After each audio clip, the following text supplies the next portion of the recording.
Christopher West, Theology, the Body Guy here. Today, we're going to be talking about what do we do with those crazy, wild sexual desires and needs that we all have. Most people think you only got two options: indulge it or repress it. I'm going to show you another way.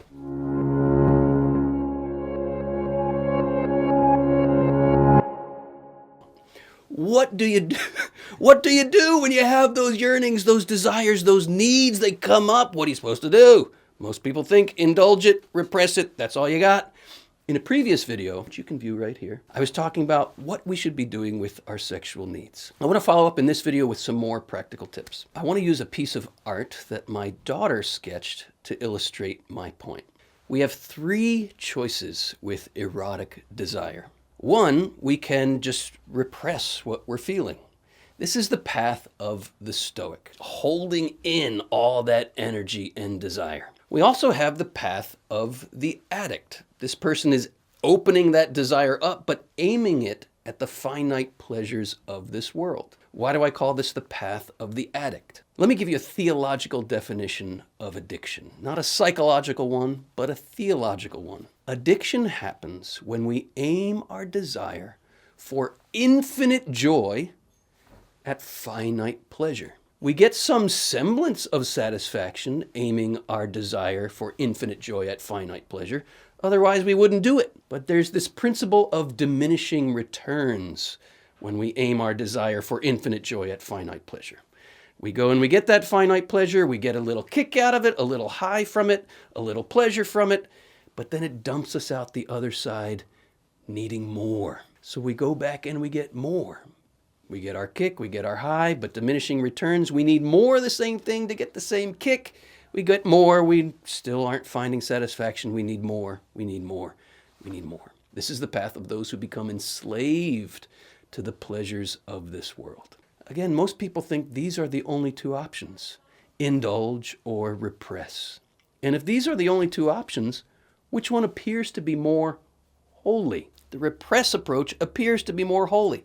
And this is why I am convinced so many Christians have deep-seated sexual problems. Because we have confused holiness with, I'm not going to think about that, I'm not going to think about that, I'm not going to think about that. There she comes, just a walking down the street singing do-wah-diddy-diddy-did, diddy-dum, diddy-do. What should I do with my diddy-dum and diddy-do? I should open it up.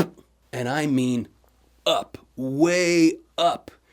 Turn the yearning into a prayer. Here's a prayer that's become just a normal part of the fabric of my existence. And check this out. It's very different than, I'm not going to think about that, I'm not going to think about that. And it's also different than, hey, I am going to think of that, give me some of that. It goes like this: Lord, thank you for the beauty of this person. Thank you for my attraction to the beauty of this person. Lord, I recognize something's twisted up in me. What I'm feeling is not the desire to love this person in the image and likeness of God. That, by the way, is the original purpose and plan of God for our sexual desires. Rather, what I'm experiencing is something twisted up. There's a desire in me that wants to treat her as a thing for my own pleasure. Lord, I give you this twisted, lustful desire, and I ask you, please, by the power of your death and resurrection, to untwist in me what sin has twisted, so that I might come to experience sexual desire as you created it to be, as the desire to love in your image and likeness. This is another way to see. This is another way to think. This is another way to experience sexual desire. St. Paul talks about allowing our sinful passions to be crucified. Why? So we can just feel nothing and be numb and dead to everything, right? Wrong. Christianity's not just about death. It's about death and resurrection. We allow our sinful passions to be crucified so that we can experience the resurrection of our desires. So we can experience the renewal of our desires. So we can experience the redemption of our sexual desires. I like to put it this way. God gave us sexual desire to be like the fuel of a rocket that has the power to launch us to the stars, to infinity and beyond. That's the path of the aspiring mystic. We could go the way of the Stoic, we can go the way of the addict, or we can go the way of the aspiring mystic, launching to the stars. Problem is, with original sin, all of us have inverted rocket engines. See, there's an enemy who doesn't want us to reach the stars. And the very purpose of the original sin was to invert those rocket engines. Here's the good news I learned from St. John Paul II's Theology of the Body. Rocked my world, changed my life, and it's this. Christ came into the world, not to condemn those with inverted rocket engines. Christ came into the world to redirect our rocket engines to the stars. And to the degree that our engines are aimed in the right direction, we can launch with all the firepower of that rocket without crashing and burning. But you see, when we go the way of the addict, with inverted rocket engines seeking that fulfillment, this is why so many of us go out into the world looking for love, looking for joy, looking for happiness, but it backfires on us.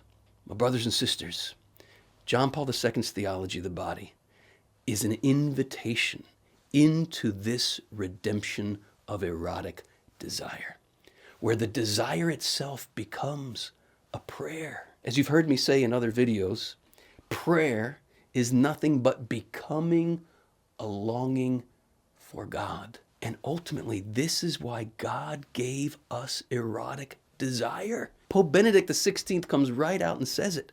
Eros was given to us by God as a desire for God. Let me quote from Pope Benedict XVI.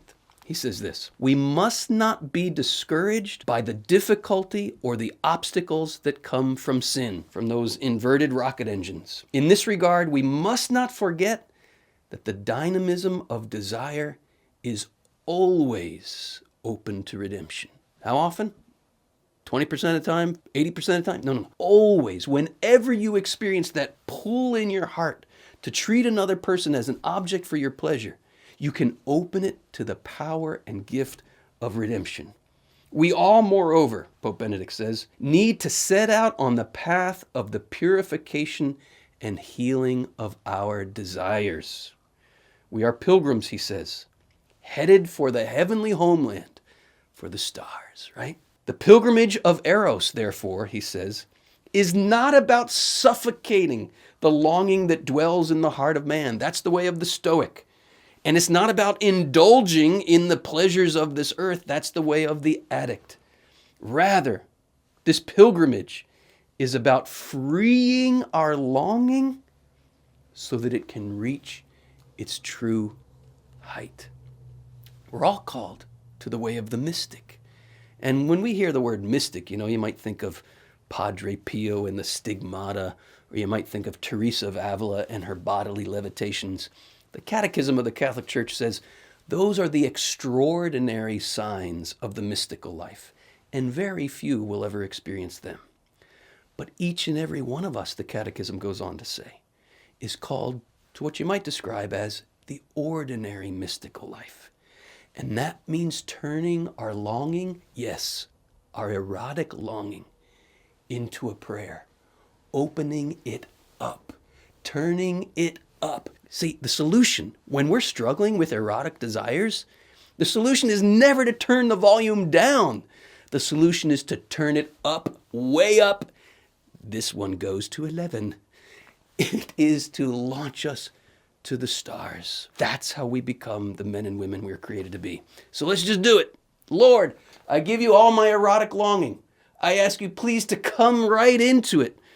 Twist it up as it is. I ask you to untwist it by the power of your death and resurrection so I can experience sexual desire as you created it to be. My brothers and sisters, I have so much more to share with you about experiencing the redemption of our desires, and I invite you to learn more by taking a course with me. Click the link below. If you enjoyed this video, subscribe, share it with somebody, hit the like button, and consider becoming a patron of the Theology of the Body Institute. We have lots more to share with you in our patron community. We can't do this work without your help. God bless.